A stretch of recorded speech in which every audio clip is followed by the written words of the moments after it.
Alright, so this is going to be video 2, firing up the Jon-E pocket heater. So, yeah, I did some videos about the pocket heaters a few years ago, and I was lucky enough, so you can be lucky enough to find these new old stock. Basically what that means is it was never used. They made so many of them that they never all sold, okay? And then you find them listed online for sale, still in the box with papers and everything, alright? So this is probably getting too hot to handle right now, because I just measured the temperature a couple minutes ago in between these videos, and I saw it hit over 500 for a second there. So I'm going to go ahead preemptive strike here. Bottom's, oh yeah, bottom's warm on there. So go ahead and bring it over. You can see the glow in there.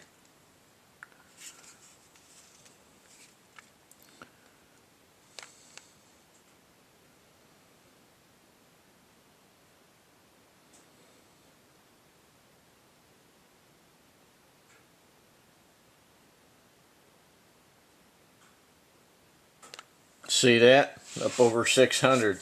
It's kind of hard to hold this thing and get you in the camera at the same time. Yeah, so this sucker's getting hot, real hot. So you do not want this on your skin, okay? That's why they give you these little bags and whatnot. But the thing is that you got to be careful. It's kind of a delicate situation, you know, sorting this thing out. Sometimes the little element cap pops off. That's why you don't want to have it. You want it just enough friction fit to where, you know, it's on and it's not going to pop off, because they don't always come from the factory perfectly, you know, set up. Sometimes you got to tweak things a little bit yourself. Don't use pliers or nothing.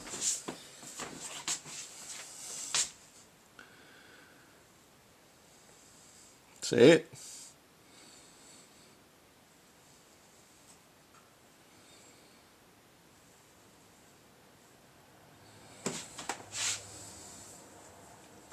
Go the other side here.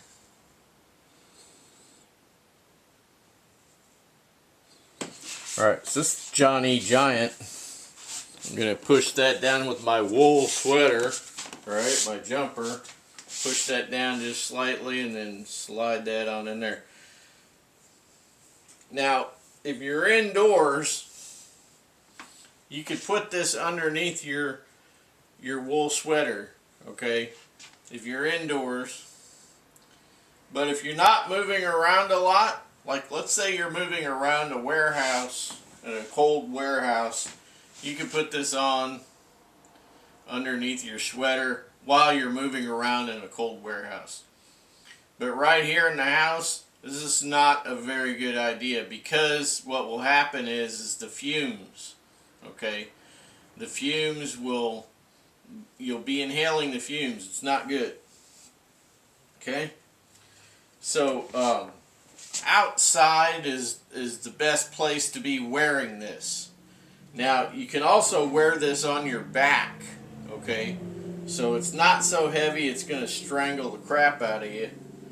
But what you could do is sometimes I'll put one on the front and one on the back outside, okay?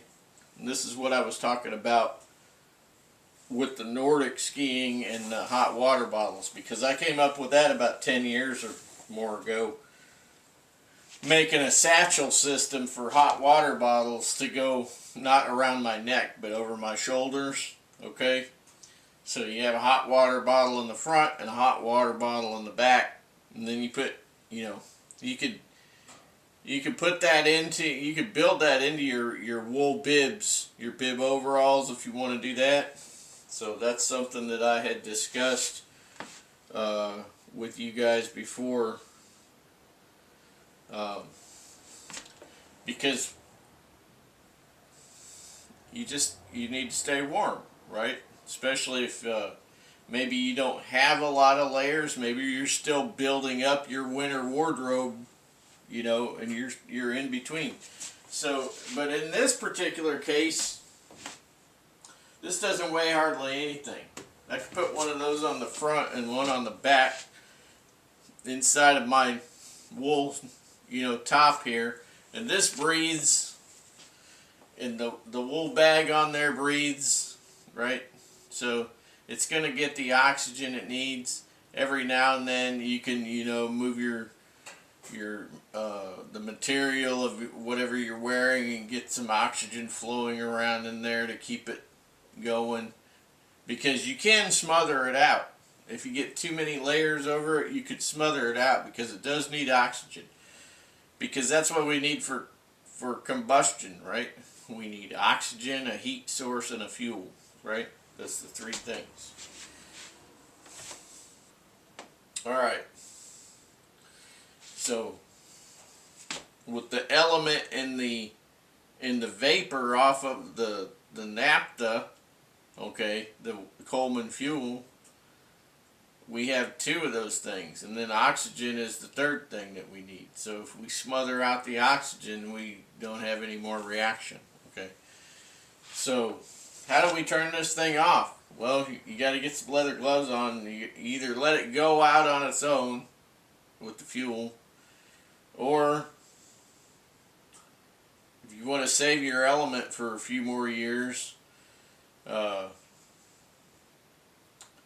just take the top off and take the element off, set the element aside, and it will just, you know, go out on its own. The element will go out on its own, and then you'll just have to let the fuel evaporate. You know, that's how it works. It's kind of primitive, kind of crude, but it does work. I can feel the heat on my back right now.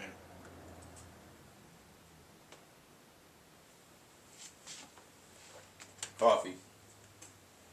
Alright, so this is one of the reasons why I carry a Zippo in the winter generally. Especially if I'm going anywhere, okay, Zippo. People say, well, Zippos leak. Yeah, well, I found that out a long time ago. I had a funny story about it that I don't tell online. But I learned that they leak. So, in the years since I first got introduced to Zippo, and I don't smoke, just, you know, you want to have a fire source handy, right? In the years since, they've come out with these pieces that go in the bottom that keep them from leaking all over the place, right? And you gotta just open this little hinge here, and there's a place for an extra flint, and then you just fill it through this hole, and then you just pop that back and it seals up, and it's sealed up enough to where you don't ever have an issue with leakage, right? Nevertheless, if you can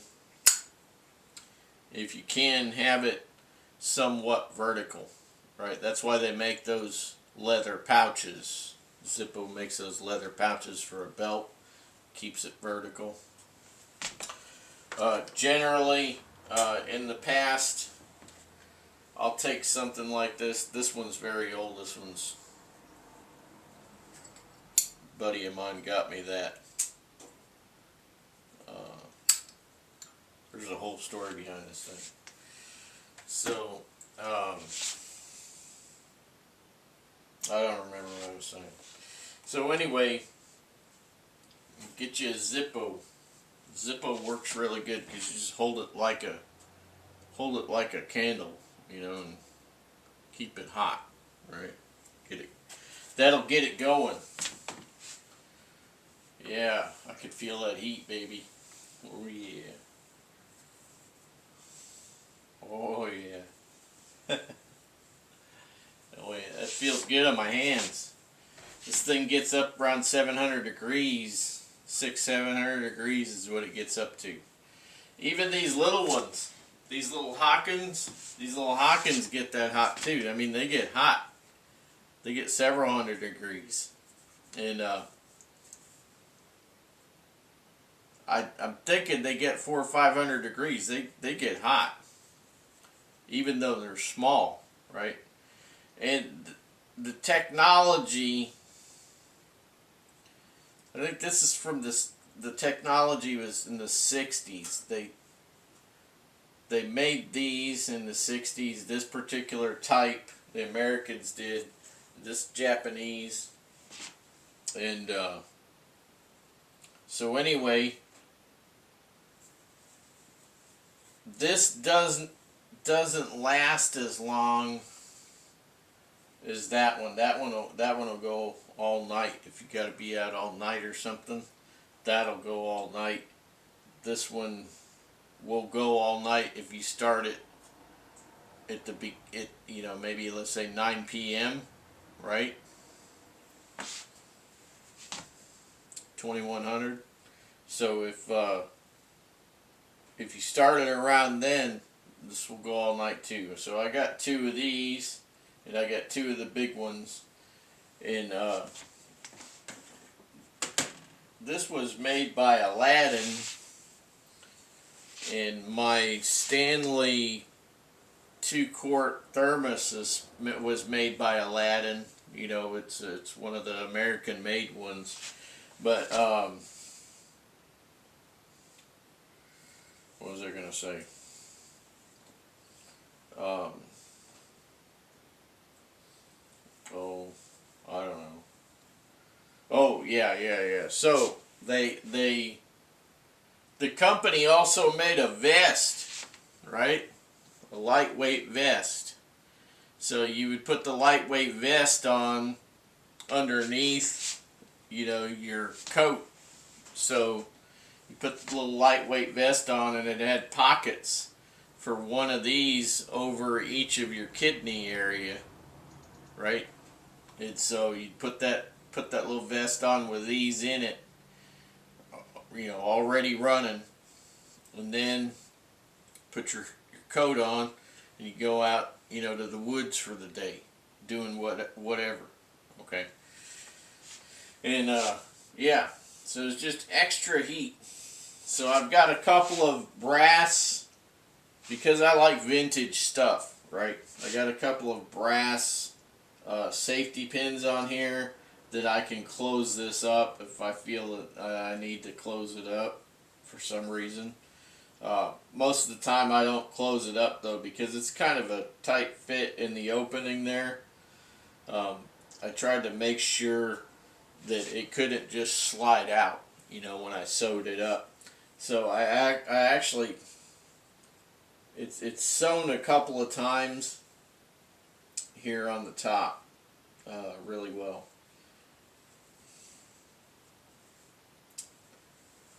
But yeah, so that is how you use, these Jon-E pocket heaters. And it's really good to have, at least a couple of them.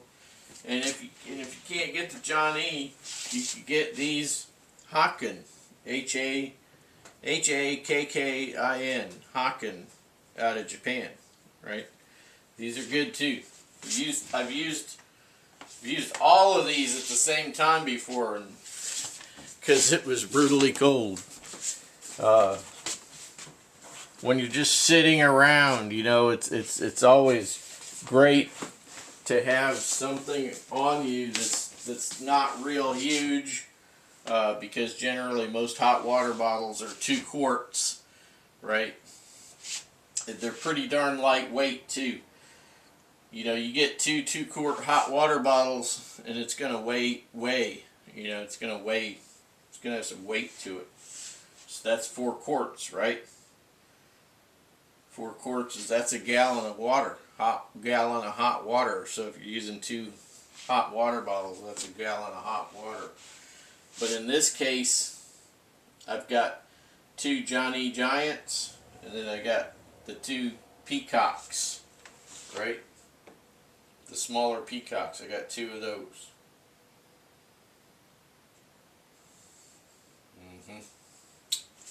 All right. We'll catch you later.